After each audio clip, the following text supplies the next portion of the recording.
மாதவிடாய் ஏற்பட்டிருக்கக்கூடிய பெண்கள் சகோதரிகளை பொறுத்தவரையிலே தொழ முடியாது. இப்ப நாங்க என்ன செய்யலாம்? தொழுகை தவிர வேறு அனைத்து இபாதத்துகளிலும் ஈடுபடலாம். நாம் என்ன செய்யலாம்? தொழுகையை தவிர குர்ஆன் ஓதலாம், தஸ்பீஹ் செய்யலாம், திக்ர் செய்யலாம், அவுராதுகளை ஓதலாம். அதே போன்று நாங்க சஹருக்கு சாப்பாடு சமைக்கிறோம் இல்லையா, அதுவும் லைலத்துல் கத்ர் நீங்க செய்யற ஒரு இபாதா.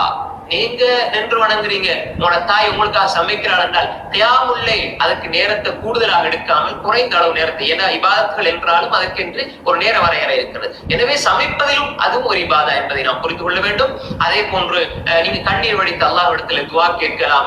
அதே போன்று உங்களுடைய எதிர்காலத்துக்காக துஆ கேட்கலாம், உங்களுடைய பிள்ளைகளுக்காக துஆ கேட்கலாம், தஸ்பீஹ் செய்யலாம். சுப்ஹானல்லாஹி வபிஹம்திஹி சுப்ஹானல்லாஹில் அஸீம். அல்லாஹ்வுக்கு விருப்பமான 2 வார்த்தைகள் லா இலாஹ இல்லா அன்த சுப்ஹானக இன்னீ குன்து மினல் ஸாலிமீன். கஷ்டங்களை போக்க கூடிய யூனுஸ் அலைஹிஸ்ஸலாம் கேட்ட மிக அழகான ஒரு இஸ்திக்ஃபார் ஹஸ்பி அல்லாஹ் வ நிஅமல் வக்கீல் என்ற எங்களுடைய ஹஸ்பி அல்லாஹ் வ நிஅமல் வக்கீல் என்று சொல்லக்கூடிய அழகான தஸ்பீஹ். அதே போன்று இஸ்திக்ஃபார் அஸ்தக்ஃபிருல்லாஹல் அஸீம் வ அத்தூபு இலைஹி, அஸ்தக்ஃபிருல்லாஹ் அல்லதி லா இலாஹ இல்லா ஹுவல் ஹய்யுல் கய்யூம் வ அத்தூபு இலைஹி, அஸ்தக்ஃபிருல்லாஹல் அஸீம் அல்லதி லா இலாஹ இல்லா ஹுவல் ஹய்யுல் கய்யூம் வ அத்தூபு இலைஹி போன்ற அதிகமான இஸ்திக்ஃபார் தௌபா இன்னும் தேடி தேடி துஆக்களை நாங்கள் ஓதி வரலாம். நிச்சயமாக அல்லாஹ் தஆலா இந்த கடைசி பத்திலே கியாமுல் லைலிலே இரவையிலே நின்று கூடிய மக்களாகவும் நல்ல நோன்புகள் பிடித்து அல்லாஹ்வை நெருங்கக்கூடிய மக்களாகவும் ஆக்கியருள்வானாக. குறிப்பாக இந்த லைலத்துல் கத்ரை அடைந்த கூட்டத்திலே அல்லாஹ் என்னையும் உங்களையும் சேர்த்துள்வானாக. வாஹிரு தஅவானா அல்ஹம்துலில்லாஹி ரப்பில் ஆலமீன். வஸ்ஸலாமு அலைக்கும் வரஹ்மத்துல்லாஹி வபரகாத்துஹு.